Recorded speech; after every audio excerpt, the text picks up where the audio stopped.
The November 21st meeting of the Scarborough Planning Board will please come to order. Please rise for the Pledge of Allegiance.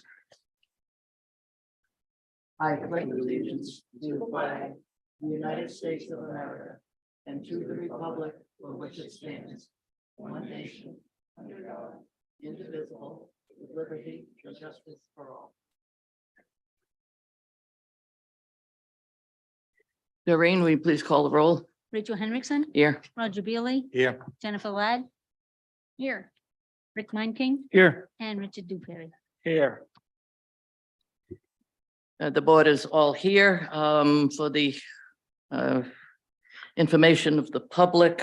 We are lacking 2 alternates. If there is any member of the public that has an interest in being on the planning board, please contact the town's clerk's office and fill out an application for appointment. The next thing we will do is the approval of the minutes. First of all, for October 11th, 2022. Let me say from the beginning that we have a little bit of problems that are parliamentary in nature, but due to the fact that 3 members of the planning board were absent, there were only 2 members of the planning board who were actually in the room. There were alternates present, but neither of the alternates is currently a member of the planning board. So I'm going to ask the 2 people who were in the room, one to make a motion to approve the minutes of October 11th and the other one to second it. And then I will call for a vote. The members of the planning board who were not present at that meeting, please do not vote. So we have Roger Beely and we have Jennifer Ladd. Make a motion to accept the minutes. Well-run meeting. Roger McBeely has made a motion to accept the minutes of a well-run meeting run by Roger Beely. Is there a second? Yes, I have. Second. It's been made and seconded. Do either of you have any changes or corrections? In that case, Doreen, will you call the roll call for the 2 people? Roger Beely, Yes. Jennifer Ladd. Yes. Thank you. I'm not sure that's entirely kosher, the way we did that, but I'm not sure anybody is going to complain that the minutes were not passed appropriately. I would note that 2 members dropped off the board after that meeting.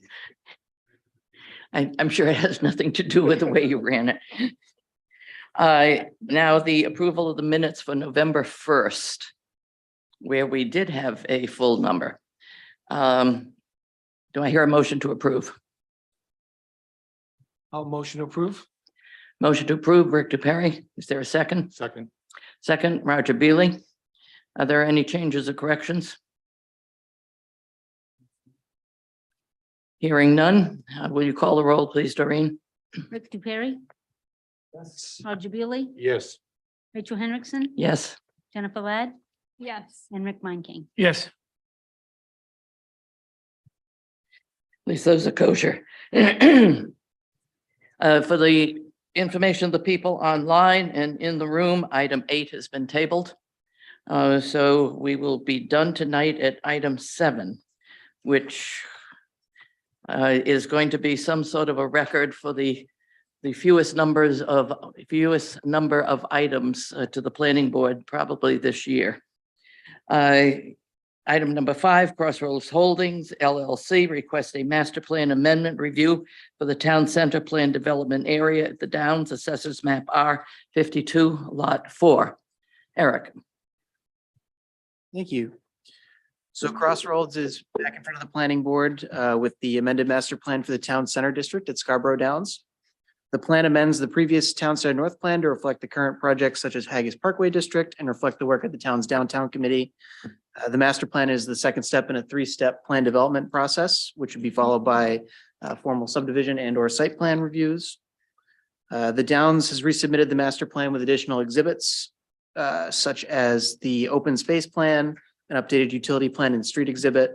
The revised infrastructure plan removes overhead utilities approaching the town center from the east And several notes have been added to the plans detailing that traffic calming, right-of-way delineation, and other items will be addressed during the subdivision or site plan process.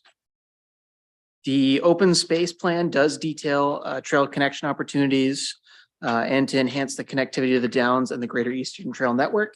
Staff has recommended a pedestrian crossing at the intersection of Route 1 and Commerce Drive in conjunction with the Downs TMP work that's going to be done in 2023. And similarly, open bottom culverts are recommended to preserve wildlife passageways at the point of road design come subdivision phase. And a draft motion has been provided for the board's consideration. And with that, I'll turn it back to you, Madam Chair. Thank you. And for the developer. Good evening, Dan Bacon here on behalf of Crossroads Holdings LLC. And happy Thanksgiving in advance to everybody. At the last meeting, we had a very comprehensive presentation and the board seemed generally satisfied with kind of the state of the plans with the expectation that we update the plans per staff comments and board discussion. So as Eric indicated, we've done that. And we don't really have a presentation to go through this evening or a presentation prepared.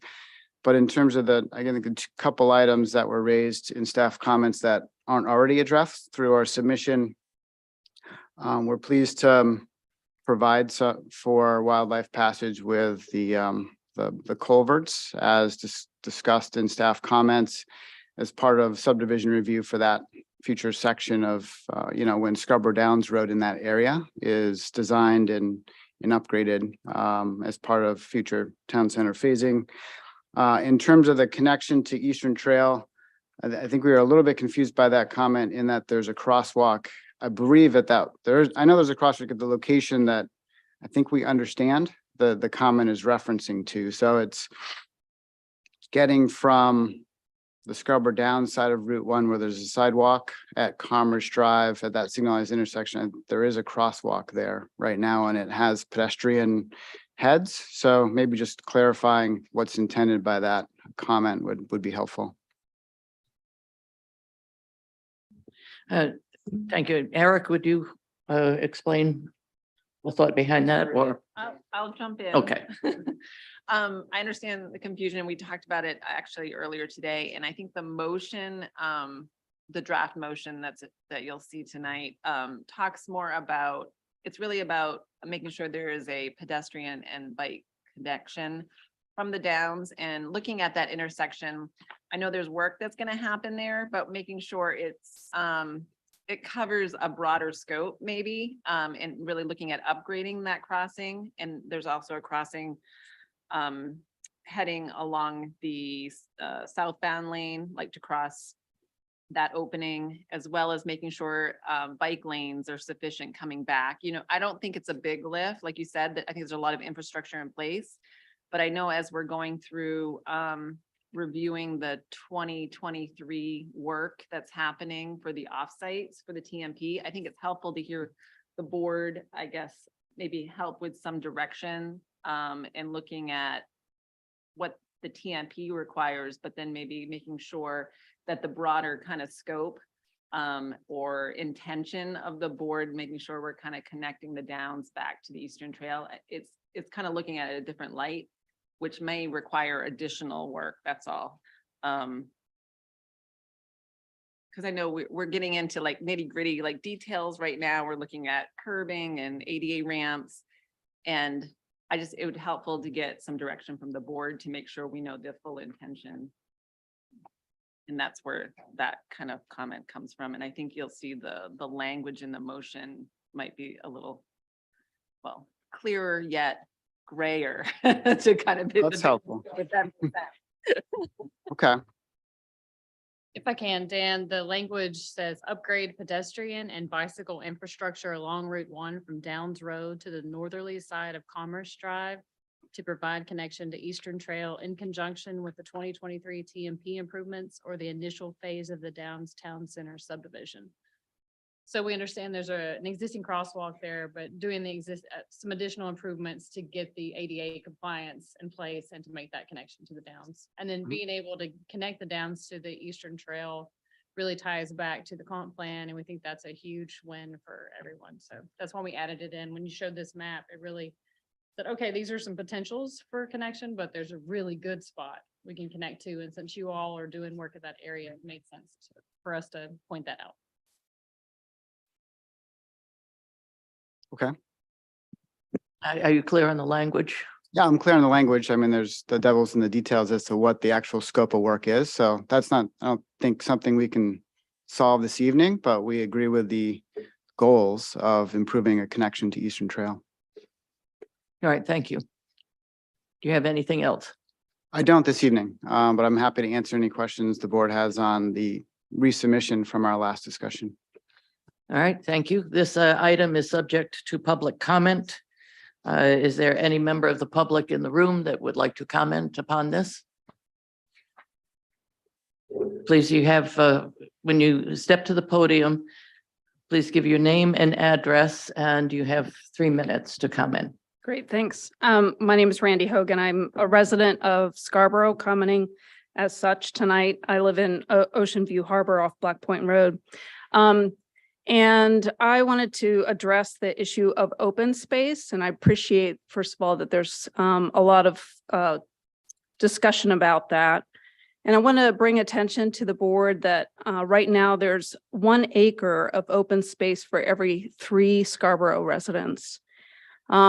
And we are a little behind where we want to be, which is 30% of conserved land by 2030 in Scarborough. We're about halfway there. So right now we're 1 acre for every 3 Scarborough residents.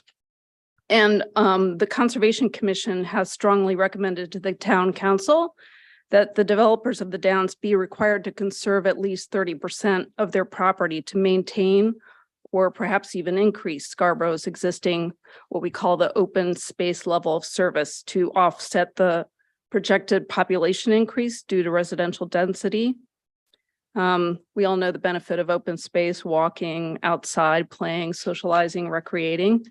And when you consider the importance of these activities and the available of space to engage in these activities for health and social and emotional wellness, it seems pretty critical to have that public open space, especially in a high density area where the residents' need for access to this drastically increases.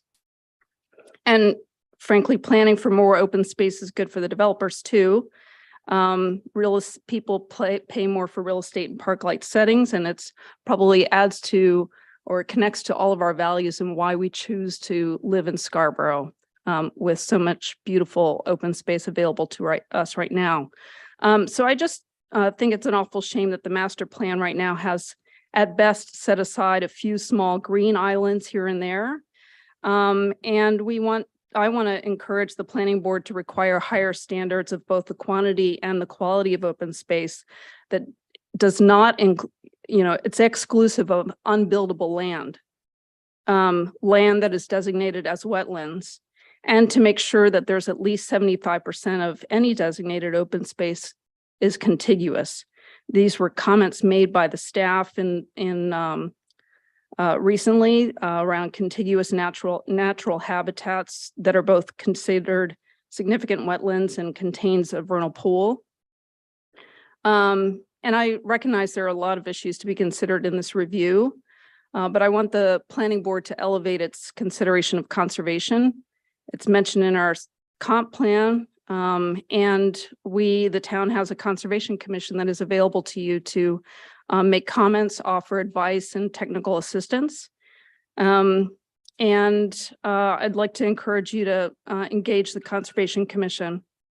Again, 1 acre of open space for every 3 Scarborough residents. That is set to change significantly if you approve this plan as is. And I want to ask you what you're doing to ensure the project's not having an opposite effect of conserving and restoring benefits for a healthy ecosystem. Thanks for taking my comments seriously. Thank you. Is there anyone else who would like to make a comment? Anyone online?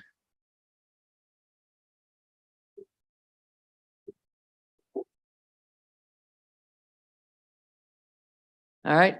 The hearing is, public hearing portion of this is over.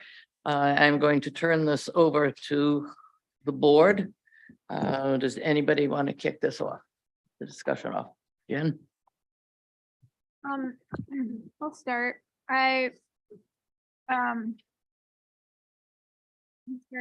sorry that I missed the conversation around this at the last meeting that I wasn't able to attend, but I've read through everything else that I could get my hands on to kind of get up to speed on that. And I'm sure my colleagues here covered everything really well. In light of the conversation previously about improvements at Commerce Drive, and maybe this is part of the weeds that you're alluding to. But I'm just curious, or we'll be looking for down the road, I guess, whether or not the signal improvements coming to that intersection will include bike detection. I think that, the comment addresses upgrades at the intersection for both pedestrians and bicycle infrastructure. And, it's not a secret to anyone that Route 1 isn't necessarily a very friendly place to ride right now, but that may not always be the case. Or people may choose to ride on the sidewalk or just be crossing Route 1 or whatever they're doing. But to get to the Eastern Trail, that intersection is pretty key. And so I'm just curious whether or not, I'm guessing there isn't bike detection there now. And so I'm just curious if that's something that will be added in the future. And sort of along the same lines, this, I really liked this graphic. I think that it does a pretty good job at highlighting a lot of the connections that are being made currently, or further being proposed. But I did find it seemed a little off to me in conjunction with some of the text that was included in the narrative in terms of broader connectivity. So like actually the intersection at Commerce Drive, I think, I can sort of picture what these connections may look like down the road, but to the public or to just anyone else, I think it would be great to see, to really see those, to see the line to the Eastern Trail. Here's how you would get here, and maybe even an elaboration of the graphic that you have that identifies the duration of walking. So like how far you could get in 5 minutes. Maybe something similar for biking, because I think to walk to the Eastern Trail is a little bit, it's doable for sure, but certainly it's very, very doable on a bike. And along the lines of the Eastern Trail connection, the text also referred to text and some of the outcomes of the downtown committee highlighted the importance of connection from this town center in particular to the municipal campus and Oak Hill in general. And so I think looking, ahead, those are some other key connections that I think will be great to highlight or prioritize if they're not part of that plan yet. And lastly, I think, again, a lot of the details we will continue to work through at the subdivision level. Before I go there, I do have one question, Dan. There was a cross section provided with a note that said the right-of-way ranged between 70 feet and 80 feet. And I was just curious what I'll see if I can find it, but what the general thought was for when, for Market Street. When there is additional right-of-way space in that case, where will that be allocated? Evenly among what's laid out here, or are we looking at wider esplanades as a priority, for example, or wider sidewalks, that type of thing? Sure, we provided a range because we want to get into that kind of next level of design and need to work with our traffic engineer, the towns, and work through subdivision to really determine whether the right of way should be 70, 75 or 80, really based on the infrastructure need. So that's why we provided that range, is to provide a bit of flexibility in the master plan, recognizing we might need to nail it down with board input through subdivision. And it's really just it's really based on figuring out at the end of the day, kind of that perfect cross section for Market Street and for Downs Road, you know, in terms of the width of the sidewalks, esplanade, on-street parking and travel and turn lanes. Great. That's kind of what I was hoping you would say.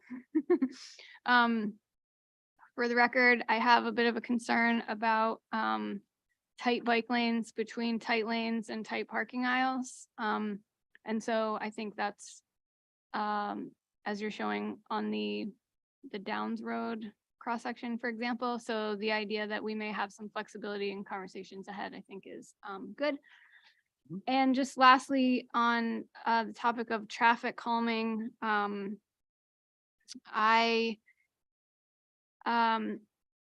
feel really strongly that there's sort of a hierarchy when it comes to traffic calming, and that this project, above all others, is coming to the table with as close to a blank slate as anyone really gets ever, in terms of design.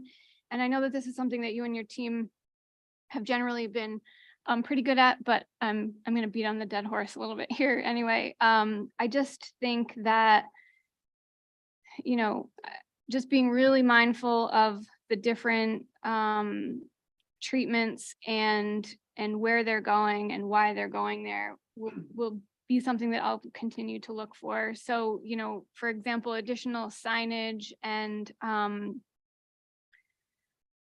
Sharrows have their place, but if it's not their place, but that's what we're choosing, when there could be a sort of a higher level, a higher quality treatment provided. I think we really, you know, we owe it to this overall development, but the heart of the development here, which is really what you're getting at, in my opinion, and probably the densest of activity on street. So, you know, if a crosswalk is key and needs highlighting, you know, I think we should be looking at probably something raised or curb extensions over additional signage, that type of thing. You know, anyone can Google traffic calming and you'll generally arrive at probably the same type of toolbox. But a lot of those are, I think, really intended for sort of mitigation measures. So when you have a problem already and you're trying to address it versus when you're flat out starting from scratch, kind of. So anyway, I think with good design, and you have a very talented team, so that's not really what I'm worried about. I'm just throwing it out there again, that with good design, you can go a long way avoiding some of those things from happening in the first place. So Yep, for sure. that's all I have. Thanks. Thank you. Who's next? Okay, Rick Meinking. Just a question, Dan, looking at the conceptual master plan, your first plan, are you intending on having a mixed use going through the Scarborough Downs Road as it comes away from the Innovation District?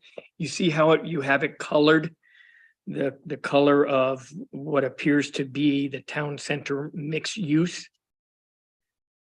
And was just wondering if there are intentions of having retail. There could be, I mean, it's there's a corridor there, so there could be some light development along Scarborough Downs Road in limited locations. So that's why it's Okay. displayed that way. It's not Okay. going to be heavy development, but there could be some, you know, smaller footprint development that occurs there over time. Well, then that kind of brings me to the utility plan once again. You did show what you anticipate to be the airlock kind of configuration for going underground. But why couldn't we move those to the innovation to the junction of the Innovation District and Scarborough Downs Road and through that pretty much vegetative open space area. Just wondering, that just seems like an awful thing to do. As my colleague said, this is a once in a lifetime chance of developing something brand new. And, you know, through the heart of it, getting into there, we're going to see utility poles.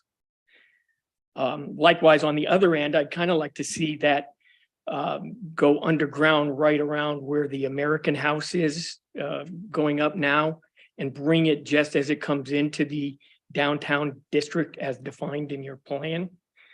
So I guess the question is, why couldn't we do that? A couple of responses on the Scarborough Downs Road closer to Costco, the Payne Road area. Any development that's may occur in the future would be on the, I guess, planned south side of the street and would be far into the future. When we're needing to install three-phase power in the shorter term along the other side of the roadway. And it's a very significant cost to put underground starting way up at Innovation Way and Scarborough Downs Road. So we're intending to have overhead to that location to serve the town center development in the short term, and then go underground where really kind of the heart of the project is, where development's on both sides of the street, and anticipated in the next 2 to 5 years. So that's the reason why it's proposed the way it is on the left side of the plan here, on the south end, if you will, near Redico. At this point, there are utility poles installed to the pump station. So that infrastructure is largely in, and the intention was right after the pump station, which is shown in green on that circle, is, very, as soon as possible in terms of design and engineering, that's when the transition would occur per this plan. So it's not very far into the town center, but it is to the left of the pump station and slightly to the left of the Redico site.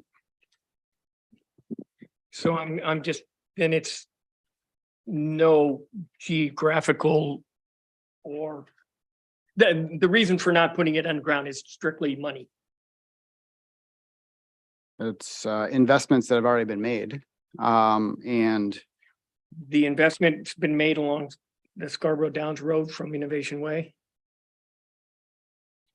I wouldn't say, I always thought you were referring to the other side by Redico. By Innovation Way, that's where the investments been made. That's where poles are already in place and space allows for that transition on the right side. On the Payne Road side, Innovation Way side, it's also money is a major factor with the entire town center in terms of paying for all of the infrastructure and deciding which infrastructure is appropriate in which locations. So yeah, it's a financial issue. It's also an aesthetic issue in terms of right now there's overhead power lines today. And the intention is for those to be on the wooded side of the roadway. So from aesthetic, from a visibility standpoint, they're not going to be standing out. They're not going to be in plain sight, and will blend into that side of the roadway and then as soon as there's development on both sides of the street and you open into town center, they immediately go underground. So it's an aesthetic and a economic reason. Well, it's economic reason is now you're putting utility poles in close to trees and everything like that. So now you have maintenance of the trees. And although it may be an initial upfront cost, the ratepayers carry the burden for maintaining that. And so I'm just curious, we're always down to, we can't put it in because it costs too much to put it in the ground. And I just think a brand new downtown district should not have wires in it that you can see. That's, we're gonna have to agree to disagree on that, but I think it's a little short-sightedness to now put the infrastructure on the backs of the ratepayers for the maintenance and upkeep of this leg of wires that are feeding a brand new downtown. So I think I've made my point. One other question on the utility, again, I didn't see natural gas. And I'm just wondering, it's a very curious question. I'm assuming there may be some restaurants or something coming in that would need gas, or are you going to use propane and bury or have tanks? So with all of our master plans that we've had approved, natural gas is really based on end users negotiating with the natural gas companies in terms of extending service. So we have not shown natural gas on any master plans, and it comes when it's in demand by those end users. So we anticipate there could be some natural gas within town center. We're not laying out where that Okay, goes. so at that'll this come at point. the subdivision when we see the natural gas. Yes. Okay. All right, that's all I have, Madam Chair. Thank you. Who's next? But you could be next if you want. You next and last. I just have a couple things real quick. So I'm ready comments on the conservation area. It would be, I know it's laid out in the master plan already, but last week we talked about the bicycle paths and all that stuff. Mhm. So, it is supposed to be the latest and greatest in bike paths and stuff like that, I would think. So, and I will say that I've seen a lot of conservation subdivisions come through here, and a lot of times the area that they conserve is wetland, which is great, in a lot of ways, but you can't really build on it anyway. But most of the best land ends up being used for subdivisions themselves, and then the land that's left over is not the best land of the lot. So I'd like to, I know we're gonna be doing this in a step-by-step process as we move forward, but it'd be great to see you guys making every effort to do a good job with the parks and especially the bike paths and the public interconnection. That's all I have. Absolutely. Thank you. Mr. Beely. I think my colleagues have covered most everything. I just have a couple of clarification points, maybe. On the wildlife passageway, you're gonna have one on either side of connecting that area on either side of the Downs Road. Is that correct? Yeah, that's the general vicinity up on this plan. It would be in the vicinity of, Scarborough Downs Road. yeah, and that, Now, and are you assuming that the bridge you're gonna be building on Market Street, that will serve a similar? yeah, and that's already a arch culvert. It's installed. And so that's in place. So the first phase of Market Street is building past that crossing for Willowdale Brook and is already installed. I think a larger version of what's being kind of described for Scarborough Downs Road. That's to accommodate, the stream, and that's in place today. Okay. The only other thing, Dan, I would mention is reading over your materials, and I mentioned this the last time you were here. Your materials refer to Main Street. And I'm just thinking of the public who might be trying to follow what's been going on, because it's going to be a 2 to 5 year process. And I think it can be kind of confusing to the public. Because you've got, basically Main Street is basically going to be a small section of Scarborough Downs Road. Is that correct? Yeah, we, on the last submission, we actually updated that with our resubmission to try to prevent confusion. So what we labeled it with our last presentation, Roger. We labeled it Scarborough Downs Road / Main Street, just to give the board kind of the sense of this is the main street character of a street design, you know, in terms of on-street parking, the wide sidewalks. We talked about it last time and thought that might be confusing. So we took off the term Main Street. And so it's Scarborough Downs Road, so that there isn't confusion on what we're referring to. Yeah, maybe you could just add like Main Street type character or something. Right. You know. And the other thing we did to add a bit more clarity instead of labeling it that way is in your new submission, we named the sections of streets within the master plan so that it's clear, you know, this section of Downs Road would have this general cross section. Market Street would have that cross section. Thank you. So that there isn't kind of that confusion that you're identifying. That's all I have. All right, thank you.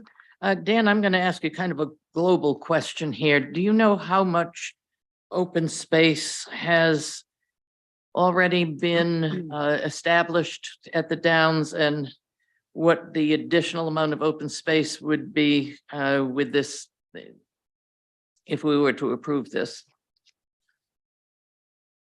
So far, I have it by district, so maybe you can do the quick math. Add it up. The first phase or Mill Village District has 18 acres. Innovation District has 44. Town Center Residential has 6, so that's 68. And the Highest District has around 3. That's 71. And this district, the final acreage will be dealt with through subdivision, but we're estimating it between 60 and 65 acres, you know, in that range. So 135 acres. Does that include calculation of the amount of trail? No, we have that in kind of linear feet. So, and I think after completion of all these districts, we'd have about 1,300 linear feet of trail. So that's how we've calculated how we measure trail. The districts that you've named? Yeah. 1,300? Yeah. And that's also available and open to the public? I think the vast majority are. Some of the residential areas are not because they're managed by associations, but the Innovation District, the longest trail network, is, as well other sections in Town Center. So we can get the board the specific length of public trail versus project trail to answer that more precisely. Yeah, that would be helpful. Both the trails through the woods and in a sense, the sidewalk trails, the expanded walking trails that we have along The multi-purpose. the multipurpose, yeah. Yep. Do you know how long the multipurpose trail is? I don't have it off the top of my list here, but we can get it for you. Yeah, but that's also, Significantly extends in Town Center because that's when we're completing the current multi-purpose trail that's in front of near Redico up to Town Center and all the way out to Market Street, which is under construction right now. okay. I think that would be helpful for people to understand the amount of open space that's been set up and it's not going to be easy to determine the amount anticipated as further subdivisions or further sections of the master plan come before us. But already, I believe that no, I don't want to say that because I might not know. Eric or Dan, what is the percentage of open land that there's supposed to be on lots in terms of coverage? 10%. Okay, so there's also, when we start to talk about space and areas that can be not naturalized, but used for pollination, used for pollinating plants. In other words, those areas that would assist in conserving species such as the honeybee. Mhm. That we've had beehive collapse around here in times. So it's not just, when we talk about open space, it's not just a trail, and it's not just a wetlands, and it's not just a conservation, but the town center and the awful lot of the rest of the residential areas have got a fair amount of space that's available for walking, or for pedestrians, or for kids playing. Is there any way you can estimate all of that? Go ahead, try.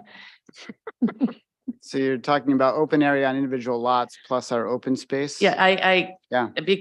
So that folks can get a sense Yeah. that this isn't just an urban center, but that there's a lot of thought going on. For instance, the gravel wetland pond. How much space is that?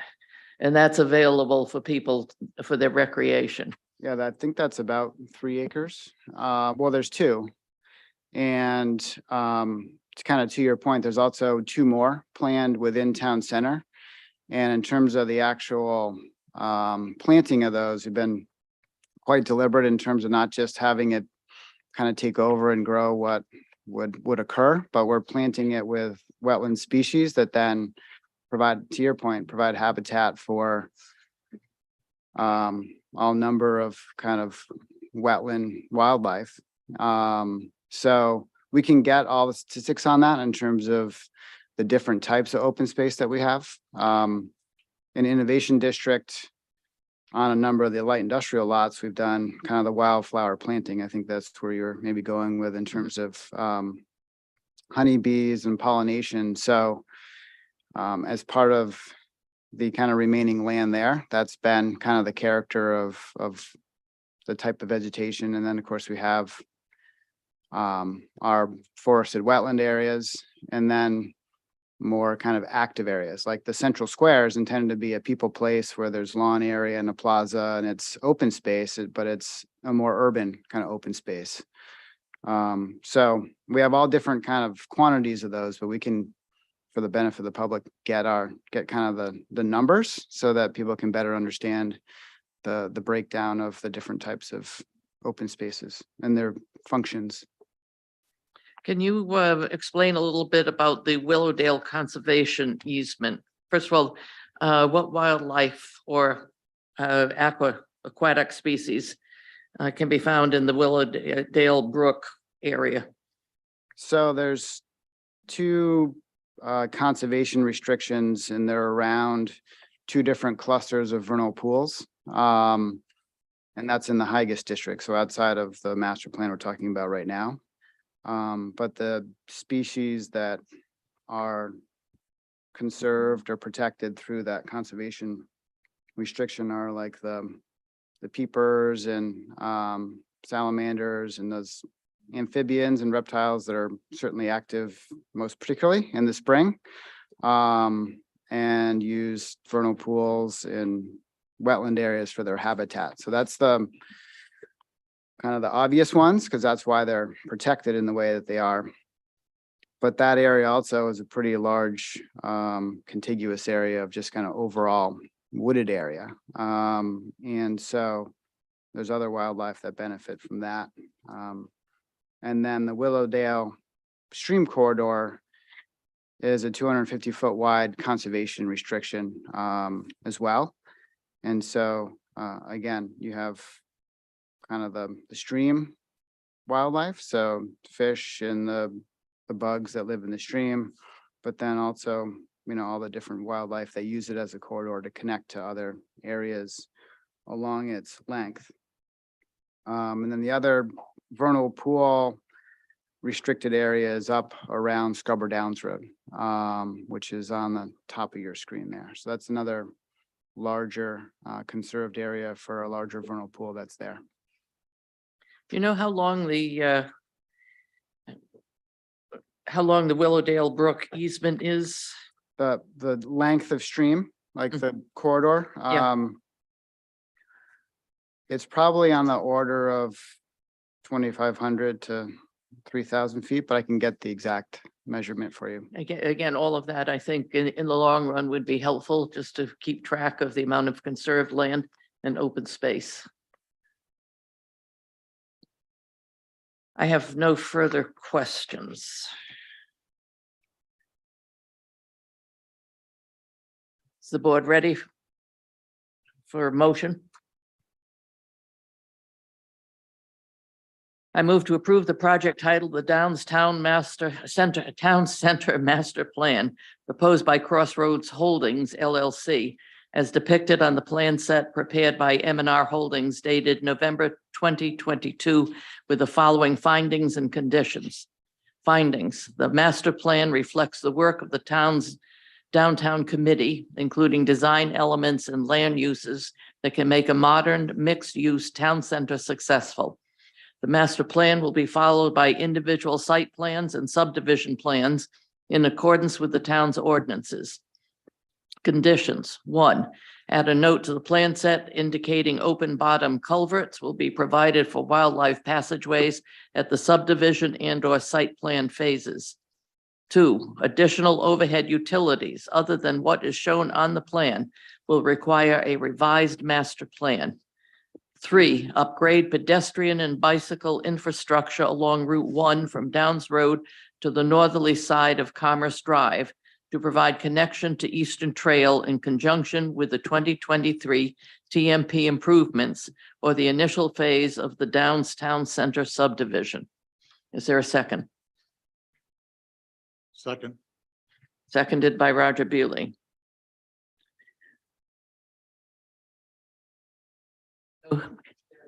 If there are no comments, Doreen, please call the roll.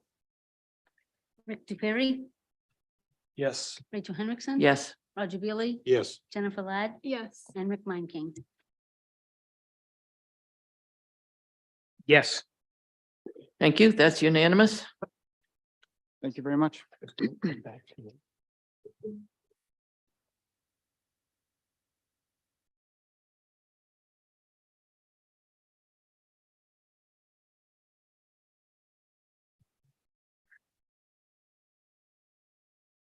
Item number 6. Hannaford Brothers Company LLC requests a site plan review for a 41,474 square foot e-commerce order fulfillment facility located at 145 Pleasant Hill Road, Assessors Map R078, Lot 65. Eric. Thank you. So Hannaford is back in front of the board with a revised site plan after an August site plan review for a proposed order fulfillment facility on the same lot as the Hannaford office building.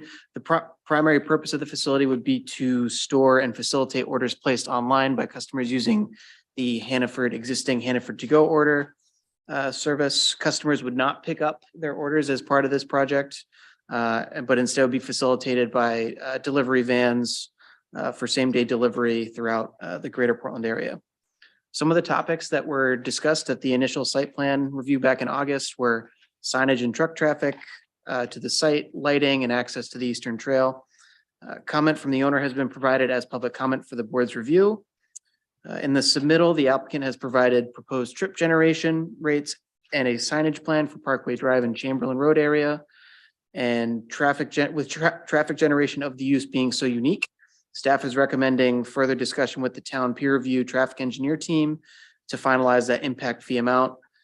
In the updated lighting plan, 4 of the lights on the Parkway Drive area had been left at a height of 30 feet. There's also some BMPs, stormwater facilities near a snow storage area and a large amount of impervious, with such a large amount of impervious area. Staff's recommending a snow removal plan and additional timber guardrails to protect the systems. Staff's also requested detail on proposed retaining wall, as well as a amendment to the applicant's existing Site Location of Development Act permit, which the town has authority to review at the local level with the exception of the stormwater piece of the project. So that will need to be retrieved from DEP. To ensure adequate mitigation for the project, staff's recommending that it be approved conditioned on adding a note to the plan that if the use is ever open to the public, that further site plan review and traffic generation, traffic analysis would need to be conducted. This will ensure that the use is compatible with the existing property and that it meets the town's ordinances and standards moving forward. And with that, I will turn it back to you, Madam Chair. Thank you. And for the developer.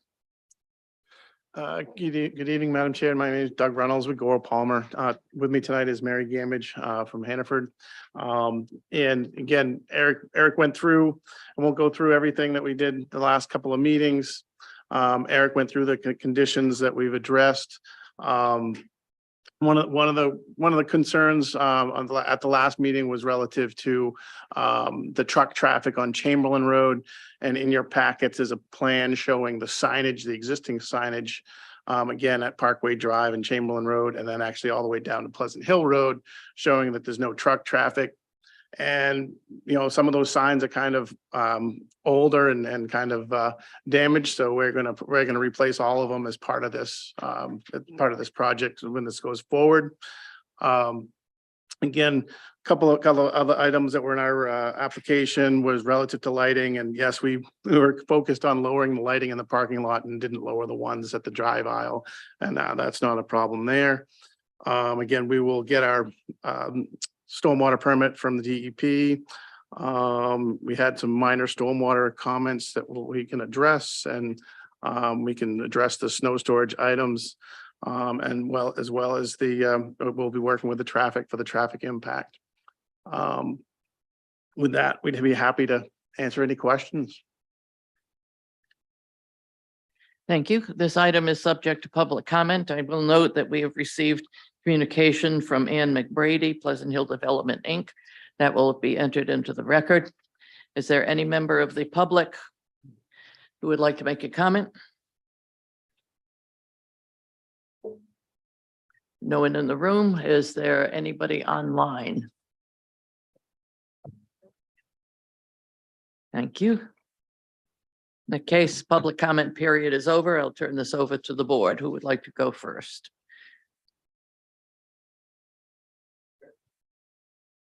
Yeah, I just have one quick, on the staff notes, it says that, and I know it's just backwards, but you can say that publicly. The light poles from 20 to 30 feet. Shouldn't it be from 30 to 20 feet? Because that's not addressed. If we need to do that, we either have to change that or we have to change the motion, because what's in the staff review notes say that they're going from 20 to 30 feet. But I looked over the revised plan, lighting plan, everything looks good. Eric, do you have a comment on that? Nope. Good catch, Rick. It's my job, right? But no, I'm satisfied with what you've done with the lighting and addressing some of the other issues. I had to go back quite a ways to find my notes because it was a while since we saw this. I almost forgot it was in existence, but if things go as planned, this could be a neat little venture for Hannaford. That's all I have, Madam Chair. Thank you. Who would like to go next? Jen? I have a question. So the signage that you're replacing or changing or adding that generally discusses truck traffic. Mhm. Can you remind me again what the delivery vehicle is? It's like a van, like a single use Yeah, the delivery to the houses. truck. Yeah, it's a van. I mean, again, I don't know if you've seen them yet, the Amazon Prime vans. Okay. Really similar, Okay. really similar. So Those could go in the neighborhoods because again, somebody in the neighborhood might order. right. Okay, so that was kind of my question. So Right. when we're talking about truck turning or allowing truck turning, not allowing truck turning, you're really the intent there is on WB. Right, Big. W53 or bigger, because again, we can't restrict the SUs because the FedEx truck, the UPS truck, Okay. oil trucks have to go through there. Yep, that's fine. That was more for my own clarification, I think, than anybody else's. I think that was really all that I have. Yeah, thanks. Thank you. Who's next? Roger Beely. I would just say if, you know, if all the conditions are agreed upon, then I don't have any further questions. Thank you. Rick? Yeah, so I have a couple questions. So most of my questions are the same as they were before. And it's centered around the traffic. So it's my understanding, and I may be confused, and I may have to ask staff to refresh my memory. But is there no traffic impact fee being assessed for this development? There is, the applicant had proposed conducting a study after the for the number of trips after the use is actually open and a certificate of occupancy is received. Our traffic engineer had some thoughts on that, and rather than try and hash that out before the meeting tonight, we thought staff was just recommending that that be dealt with post-approval between the engineers. So there will be traffic impact fees on this with the amount to be determined. Okay, Our understanding is there would be a base fee, and then if we did the study afterwards, if it went up, we'd pay more. Something like that, but again, however it happens. While it seems like it's doable as far as like for traffic engineers, what it gets complicated is code enforcement trying to deal with that, or planning staff trying to deal with that after a business is up and running and they have the certificate of occupancy. So that's where the Okay. issue comes in. I think, as I think Eric said at the beginning, this is kind of a unique use. And while they're providing one maybe for another site in New England, it's not exactly apples to apples, and that's where the dispute's coming in. So I think there's like maybe two numbers and we need to figure out in between. And I think that's a cleaner way to do it. And that's where more discussion needs to happen between town and the traffic engineers to try to figure out an actual number rather than us chasing it down the road. But yeah, we're fine with that. That's great. all right, so I still need more education on that. So in the draft motion, it says add a note to the plan set indicating if the use is ever open to public pickup, further site plan review and traffic analysis will be required. I guess I don't see anywhere else I mean, other than that says pay traffic impact fees, which I didn't see any in any of the paperwork. So these up are until this two point. separate items. So we're trying to cover both, right? So I is what Angela and Eric were just speaking to. The traffic impact fees will be agreed upon and paid before building permit. The town is not interested in a study after the fact because we have no way to get that payment. So that was the negotiation, but we also understand that this facility, it is new and it's a unique situation and it could potentially grow into something else. And so that would have a much greater traffic impact. And so if they ever propose that the use would be changed in that regard, then we would require them to come back with an additional traffic impact analysis. And then additional fees may be required. Okay, So it's two different things Yeah. at the top and the bottom. and I appreciate that explanation. Sure. The challenge is that once we issue a permit and something's built, it's very difficult to go back and do anything.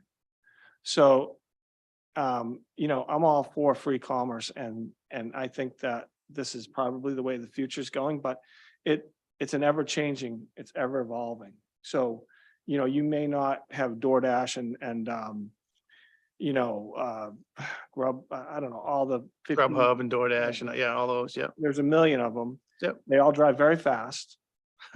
They are always in a hurry.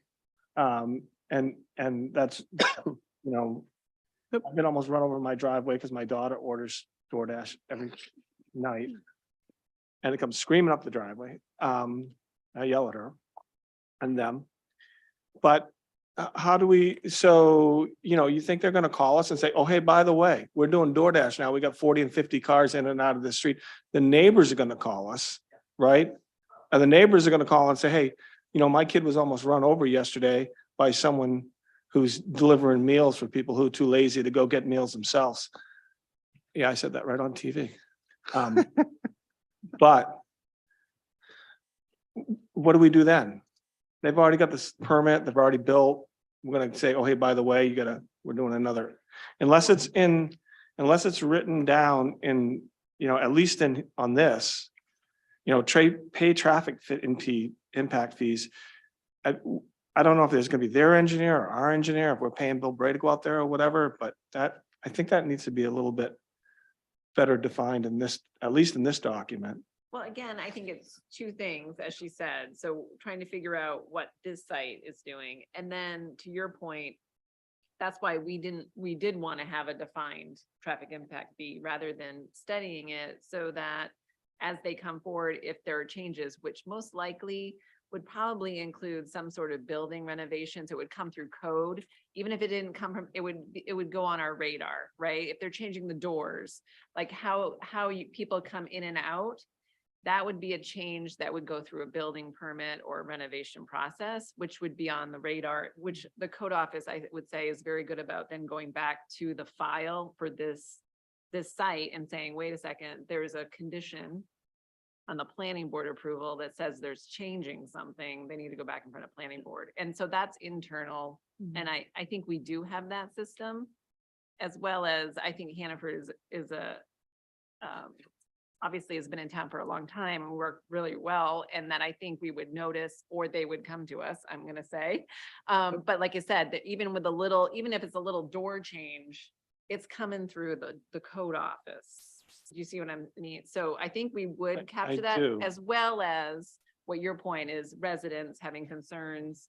It would be enough for the code officer to go out and see what has changed. Right, You know what I mean? When we get a complaint, also code enforcement follows up with that. right. So there's kind of two folds there. Because I think there might be members of the board that would, that may, feel okay to approve this tonight based on the business model. But if they knew that there was going to be more traffic associated with it, there could be people here from the public or people online that would have something to say about that. So all the original paperwork said that they weren't going to have any public access, and that's why they weren't paying the traffic impact fee. So if that changes in the future, I don't think that's just an impact fee. I think that's them coming back before code enforcement, potentially the board saying, hey, can we do this? And that's what you have, right? Correct. And that's what the condition says, that they Yeah. have to, the note would be on the plan, so that code enforcement would see it. And knowing it has to come back to the planning board. To your point, it was trying to address your comments, Rick, to try to capture that. Okay. Essentially a change of use permit, I would assume. Right, the Yeah, you know, complication was, are you really yeah. changing use if you're still Yep. Yep. selling and, right? And then I guess the last thing is I think when they were here first, we estimated some, based on human nature and hours of operation and things like that, we estimated. And I wasn't in full agreement with the estimate, but I think we estimated some trips. So I guess what we're saying is upfront, they're not paying a traffic impact fee. So the estimate that they gave before was too low, and our estimate is here. And they suggested that we do a study after they open to see what it really is. And we are saying that that's not going to be a viable option for the town. So we are suggesting with our notice of decision and the motion is that their traffic engineer continues to work with the town engineer to bring those numbers together, that they will pay with building permit. So they will be paying a traffic impact fee for this project before they get a building permit. Right. That amount will be probably higher than what you saw from them earlier, but it will be perhaps lower than ultimate because this is a new sort of use. And then they're gonna go about their way, they're gonna get their building permit, open this, and then if 2 years down the road, we find that they have been open to the public and they apply for a building renovation or some change and the neighbors start to call us, we're gonna call them and say, hey, we have to revisit this. You have to come back to the planning board for this, and we need a new traffic impact analysis, and most likely you're going to pay much higher fees. So we got both that's us trying to cover both situations. Okay. So we're all on the same page, I think. All right, sounds logical enough. It's just, I could see where initially they would have lower traffic Sure. volume than they will as people find out about, and, Definitely. good for them, their business will grow. But it results in, as their business grows and which is good for them and good for the people that get their food there from Scarborough, it's all great, except for the people that live there that are gonna have trucks screaming by every night. So that has to be, it's not like a lot of our codes and standards are based on a business office or a grocery store or something that's been around for 1,000 years, and we have a really good idea how much traffic it's going to generate. These are all kind of a new concept. I mean, I know they've been around for a few years now, but I think it's something that's going to grow over time.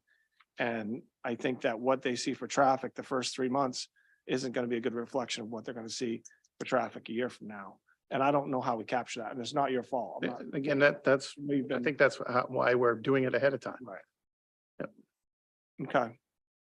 I can just see, we're gonna hear about this, so later on.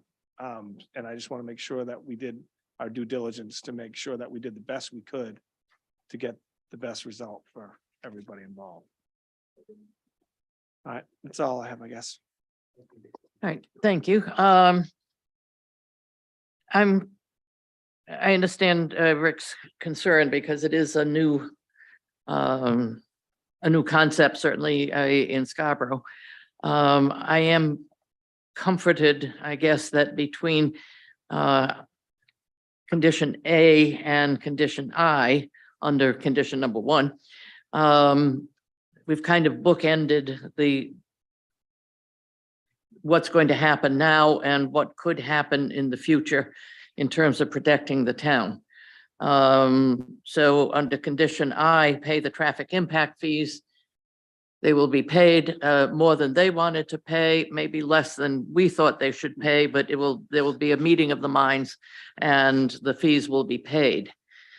Then at some point, if they decide to open the area to public pickup, and they've been pretty clear that right now that there's no public pickup, there's no DoorDash, there's no Grubhub or whatever those are. I don't use them.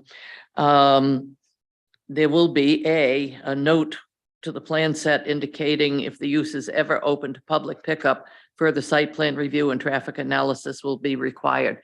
And that's something that happens every time there's a change in the use of a commercial building. And we've been pretty fortunate that, well, let me say there's only been a couple of times that people tried the change first before coming back to the planning board. Usually when they want to do a change, they come to us first. Occasionally there's been an oops, and code has said there's a problem here and you need to go back to the planning board.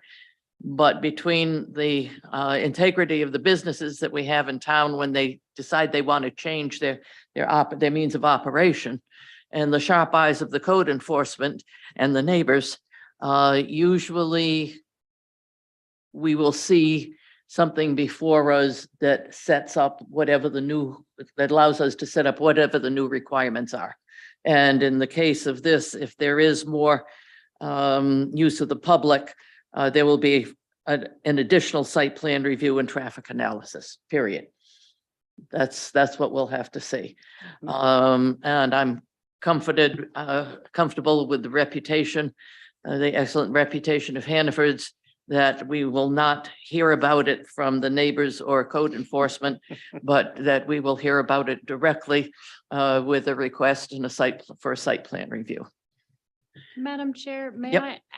I add a little bit of language to the motion that may make it a little more clear? Certainly. Okay. So for A, where it says, add a note to the plan set indicating if the use is ever open to public pickup, further site plan review and traffic analysis will be required. Additional traffic impact fees may be required. So that would be A. And then I, pay traffic impact fees required with this initial submittal. And maybe that clarifies it a little bit that they don't get, is that okay? Yeah, no, that's perfect. think that just makes it more concise. Thank you. I think that locks it very well. What did you have for I? Required with this initial submittal.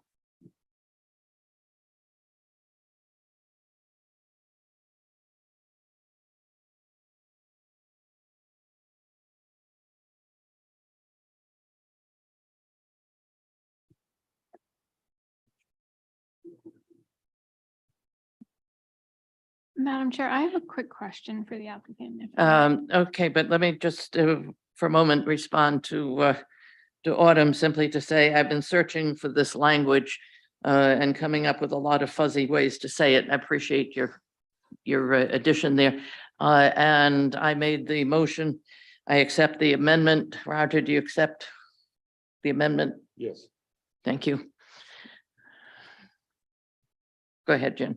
I'm just curious if this, if your team has looked at whether or not this will have an impact on current traffic at the Oak Hill facility. Will this be taking off? Or not taking off, but diverting any traffic grocery deliveries, for example, from that facility? Or are you anticipating that this is probably just straight addition? And will car pickup activity and any other grocery delivery activity continue to operate out of Oak Hill? Let me hold on that question for a minute because I just put on my parliamentarian's hat.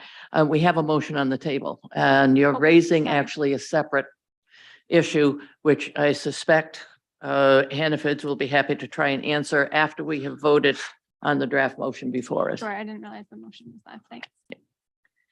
I move to approve the project titled E-commerce Micro Fulfillment Center proposed by Hannaford Brothers Company LLC as depicted on the plan set prepared by Goral Palmer dated 11/7/22 with the following findings and conditions. Findings: the proposal would involve construction of a 41,474 square foot order fulfillment facility. The primary purpose of the project would be for storing and facilitating orders placed online by customers, supplementing Hannaford's existing Hannaford to Go service. Customers will not pick up orders at this facility as delivery vans would be used for same-day delivery across the greater Portland area. Waivers: 1, Section 4D2 to reduce the minimum traffic aisle width from 25 to 24 feet. Conditions: 1, prior to the issuance of a building permit, the applicant shall A, add a note to the plan set indicating if the use is ever open to public pickup. Further site plan review and traffic analysis will be required. Additional traffic fees may be required. B, revised lighting plan is noted in the 11/21/22 staff memo. C, modify the plan to allow for a minimum of 5 feet of clearance between the proposed retaining wall and wetlands. D, add retaining wall details and a note on the plan indicating a minimum 5-foot clearance surrounding the wall. E, work with Eastern Trail Alliance to provide parking spaces for trail use and update plans accordingly. F, provide snow removal plan. This may include removal of snow off-site. G, provide amended Maine DEP permit. H, address comments in the Haley Ward memo dated 11/18/22. I, pay traffic impact fees. They will be required with this initial submittal. This shall be reviewed and approved by the planning department. 2, prior to the issuance of a sign permit, the applicant shall provide a final signage plan. This shall be reviewed and approved by the planning department. 3, prior to the start of construction, a pre-construction meeting is required. The meeting shall include appropriate town staff, the developer and their site contractor, and is to be coordinated through the planning department. All plan modifications are to be completed prior to scheduling the pre-construction meeting. Is there a second? Second. All right, Roger is seconded. I realize I caused a lot of confusion because we didn't actually have a draft motion on the table when I asked Roger to agree to it. Doreen, will you call the roll? Rachel Henderson. Yes. Roger Bailey. Yes. Jennifer Ladd. Yes. Rick King Yes. and Richard Dupere. Yes. Thank you very much. It passes, and thank you. Want me to answer Jennifer's question? Yes, Um, now that we've actually passed that, you have a new question. Again, there's no intent to change any of the Hannaford to go stuff at the Oak Hill store at all. No changes at all. Again, it's a supplemental service. So, and there's no deliveries from the Oak Hill store either. So, yep. Thank you very much. Right, thank you.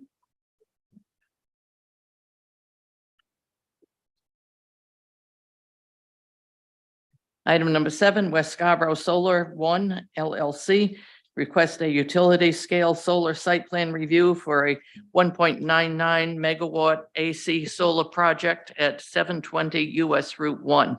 The property is further identified as Assessors Map U29, Lot 1. Madam Chair, sorry to interrupt. I have to recuse myself as I'm the person who approves this at the utility. I haven't approved it yet, but. I'm Okay, just very good. saying, I have Thank to- you. You may choose to sit there and keep your mic turned off, or you may sit in the audience, whichever one you want to do. I just need to stay. Okay, I'll be quiet. that's fine. We still have the 4 votes required for passage if it were to pass tonight or to make any motions. Eric, Thank you. So West Scarborough Solar is in front of the planning board with a site plan for utility scale solar project that was initially presented in November and December of 2021. At that point, the town's utility scale solar performance standards required the protection of all forest stands. So any projects that required any vegetation removal were prohibited. Since that part of the ordinance has been revised, the applicant is back in front of the board with a revegetation plan for the proposal, which is located at 720 Route 1. The project meets most of the standards in the utility scale solar performance standards, but further clarification on the necessary state permitting should be clarified, and the access road widened to 20 feet to accommodate public safety vehicles. This will increase impervious area on the site, which could have other implications with state permits and stormwater. And with that, I would turn it back to you, Madam Chair. thank you. And for the applicant. Good evening. I'm Holly Ganser with New Leaf Energy on behalf of the applicant West Scarborough Solar. With me online is Greg Rochert, who is the project developer for this project with New Leaf Energy, as well as Tom Benjamin with Wellnesscapes Designs, who is the landscape architect who helped us prepare the various planting plans that we have. So as Eric mentioned, a few of you have seen this about a year ago, but I can give kind of just a really high level as what the project is, and then happy to open it up to questions.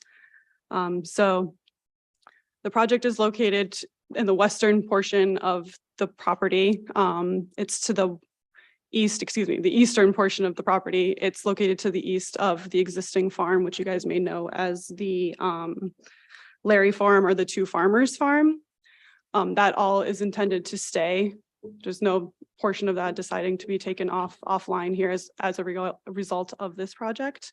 The project in the fenced area is about 8.51 acres. It'll involve about 9.47 acres of tree clearing, and then about 3/4 of an acre of additional improvements for the access road. We do intend on reusing the existing access road that comes off of Route 1, and then where there's a bit of a footpath that goes into the woods, we will be building a new access road there and then extending it all the way back into the project. As Eric mentioned, we did receive a comment to widen that road to 20 feet, which should be doable on this project, with the exception of one small area where, if you can see on this site plan here, there are some existing greenhouses on site that would make it a bit tight if we were trying to hold the existing edge of the road there, which we would ask if we could, and we can work with the staff and the fire department here if we can reduce that down to 18 feet where it is tighter there.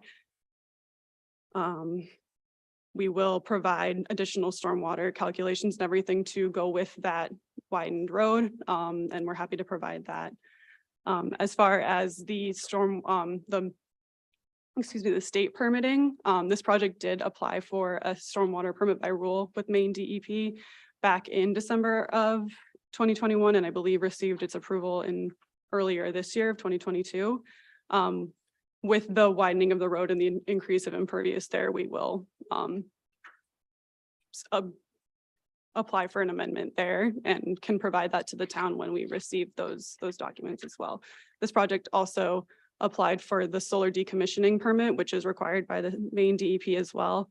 We will be filing a amendment to that as well to include the increase in cost for the decommissioning in the planting plan that is required by the town. With that, I open it up. Thank you. All right, thank you. This item is subject to public hearing. Is there anyone, I'm not going to ask if there's anyone left in the room. Is there anyone online who would like to make a comment? Angela? All right, thank you. Public hearing is closed. Let us turn to the board. I don't have to keep looking that way because Rick has recused himself. So let's just go here and start with Roger. So the section of roadway that you say may not be able to accommodate the 20-foot, that's at the very beginning there where you have, looks like 3, maybe greenhouses. That's correct. Yes. What's the width going to be at that point? When we calculated it this morning, it would be about 18 feet. So just reducing it about 20, by 2 feet from that 20 feet, we can accommodate 18 feet at that spot. Is that going to be a problem? That would need the fire department to weigh in. That's Okay. a national fire code standard. So they'd have to weigh in on that. And why couldn't you widen the road on the other side? So we are up against I believe that portion of it is the RP2 overlay there. So we were trying to hold the edge of the existing road to the south as much as we could. There's also an existing utility pole, which we would be using as our point of interconnection with the utility there as well. So there are just a few things that are causing a pinch point in that location. Okay. That's at this point, that's the only question I have. All right, thank you. Jen? I think I understand from the plans, but can you just clarify? It looks like you are adding, or that there's existing overhead wire service across Route 1 here. So the primary lines are on the other side. Yep. So Eric, I'm not sure if this image is zoomed in, but if we can shift just over to the entrance, or I can pull up a plan as well. We can talk to that a All little bit. I'm better. getting at, I'm just curious at what point, because it looks like at some point this transitions underground. Yes, that's correct. Okay. So the overhead lines do cross into the site. There is an existing overhead line that comes into the site to that utility pole that I referenced a little earlier. And there will be about, I think, 6 or 7 poles, and that's required by both the utility and the customer for the pieces of that, pieces of equipment that need to be above ground. And then from that point on into the site, it will be underground. Sure. Okay. I was just trying to picture what it would look like. That's helpful. Thank you. That's all. That's the only question that I have. All right, Rick? Yeah, just for Jen, have you been on 114 going toward Gorham? That new solar farm that is out there, you can see where the poles are and then they have the brakes on it. That's what that's gonna look like. But I guess it's my turn.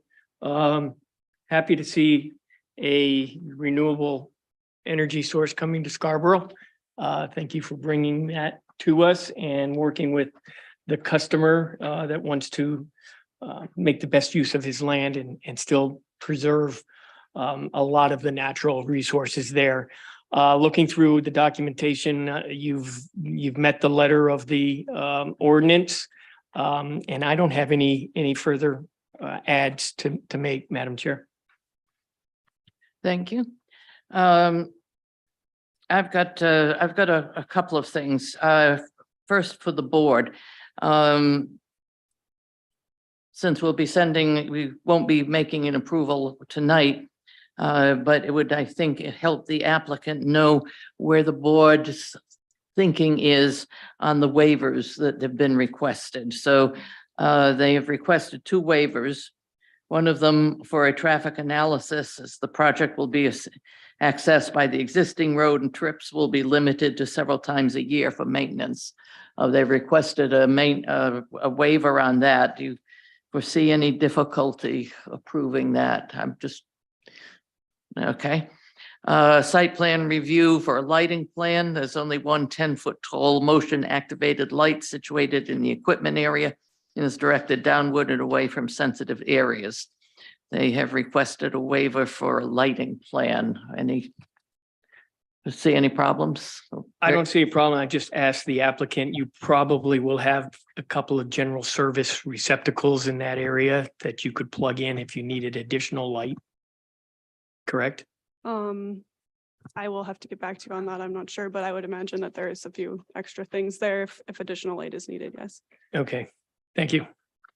Then under the Haley Ward memo, number 6, under general comments.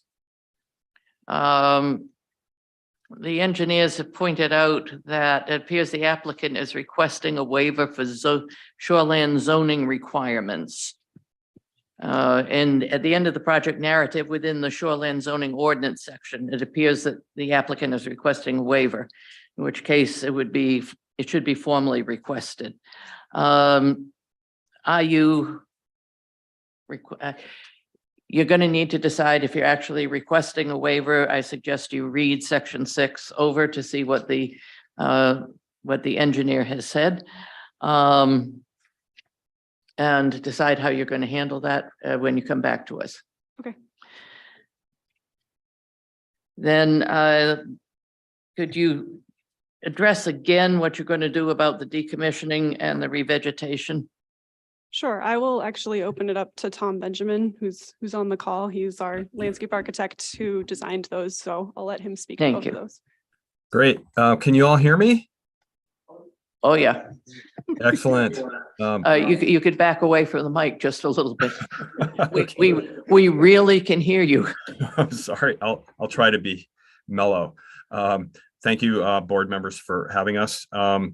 Regarding the decommissioning, you just to make sure that we're clear, you have a decommissioning planting plan and you have a solar phase planting plan.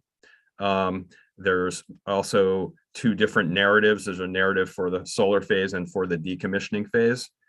The decommissioning phase meets and exceeds the town bylaw requesting replanting similar vegetation to what's there now at a similar density as to what's there now. It's actually, we're planting at a slightly more dense level of a combination of evergreens, mostly evergreens, about 300 evergreens, mostly white pines, which is what's there now, but also bringing in some more diversity of other native conifers, and then 200 deciduous trees. So that's a total of 500 for the decommissioning period. Currently, some of the deciduous trees that are on site that are common are red oaks and white oaks are the most common. And then there's also red maples, much less common in this part of the site, but they'll all be represented in the decommissioning phase. What's the height on those trees? The ultimate height No, when they're at planted. planting, they're 4 to 6 feet. How long to full growth? How long till they're fully mature, or? Yes, yeah. It varies. The conifers tend to grow faster and they grow at different rates. White pine can mature to almost a full height within about 25 to 30 years, meaning a full height, similar to many of the white pines that are out there, is approaching 80 feet and up. The oaks are slightly slower growing trees, so they might take 30 to 40 years to reach approximately 70-foot height, 65 to 70, something like that. Maples, red maples are a little bit faster, so somewhere in between, say, white pines and the oaks. So that's about what we're looking at. All right, thank you. Thank you.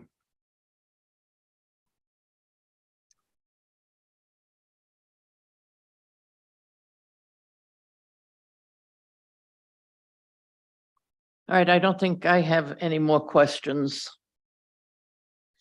Do you have what I can laughingly call marching orders? You get a sense of what you need to bring back to us? Yes. All right, thank you very much, and we'll see you maybe the next meeting. Great. Thank you. Thank you.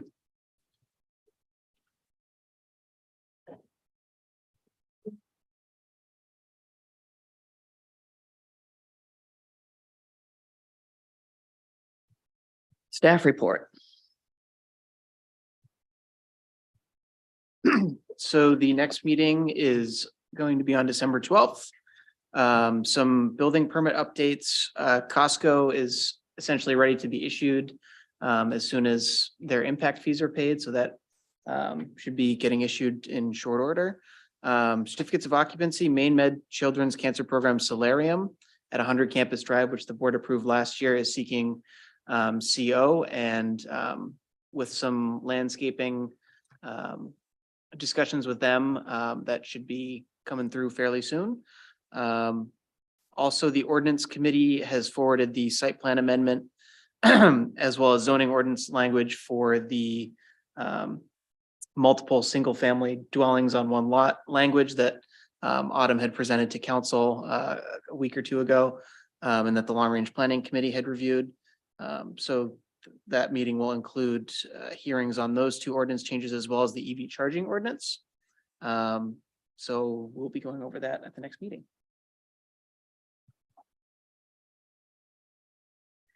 Thank you. Administrative amendment report.